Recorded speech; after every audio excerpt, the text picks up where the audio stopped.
একটা চিঠি। সাধারণ একটি চিঠি ভেবেই হয়তো এতদিন গুরুত্ব দেয়নি গঙ্গোপাধ্যায় পরিবার। কিন্তু সেই চিঠির আড়ালেই যে লুকিয়ে রয়েছে এমন ভয়ঙ্কর হুমকি, তা কি কেউ কল্পনা করেছিলেন? সৌরভ গঙ্গোপাধ্যায় এবং তার স্ত্রী ডোনা গঙ্গোপাধ্যায়কে প্রাণনাশের হুমকি। ঘটনা প্রকাশ্যে আসতেই রীতিমতো চাঞ্চল্য ছড়িয়েছে। অভিযোগ অনুযায়ী প্রায় 6 মাস ধরে গঙ্গোপাধ্যায় পরিবারের কাছে আসছিল একের পর এক রহস্যময় চিঠি।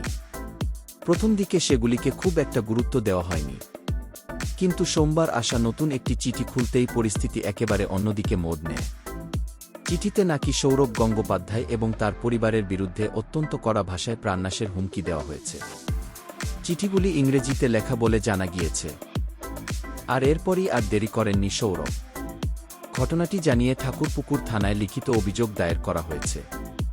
পাশাপাশি পরিবারের নিরাপত্তার বিষয়টি নিয়ে রাজ্যের সংশ্লিষ্ট নিরাপত্তা ও গোয়েন্দা বিভাগকেও জানানো হয়েছে বলে সংবাদ মাধ্যমের প্রতিবেদনে উল্লেখ করা হয়েছে।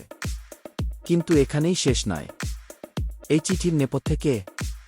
কেনই বা গত কয়েক মাস ধরে এমন চিঠি পাঠানো হচ্ছিল? আর সবচেয়ে বড় প্রশ্ন, সৌরভ গঙ্গোপাধ্যায়ের পরিবারকেই কেন টার্গেট করা হলো?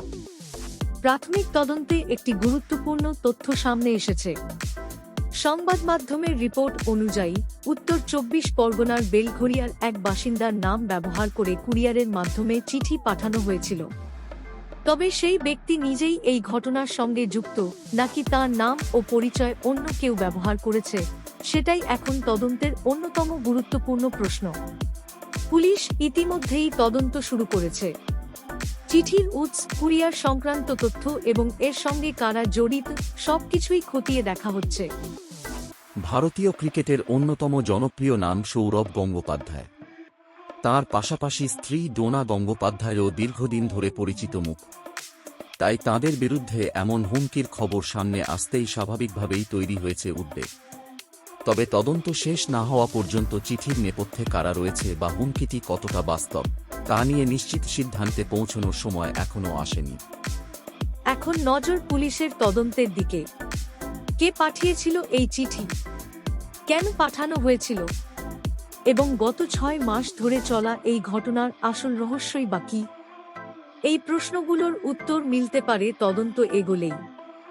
আপনার কি মনে হয়, এটি কি কোনো ব্যক্তিগত শত্রুতার ঘটনা, নাকি এর পিছনে রয়েছে আরও বড় কোনো রহস্য? আপনার মতামত অবশ্যই কমেন্টে জানাবেন। ভিডিওটি ভালো লাগলে লাইক করুন, শেয়ার করুন এবং এমনই নতুন খবর পেতে আমাদের চ্যানেলটি সাবস্ক্রাইব করে বেল আইকন প্রেস করতে ভুলবেন না। আমি আবারও ফিরব নতুন আপডেট নিয়ে।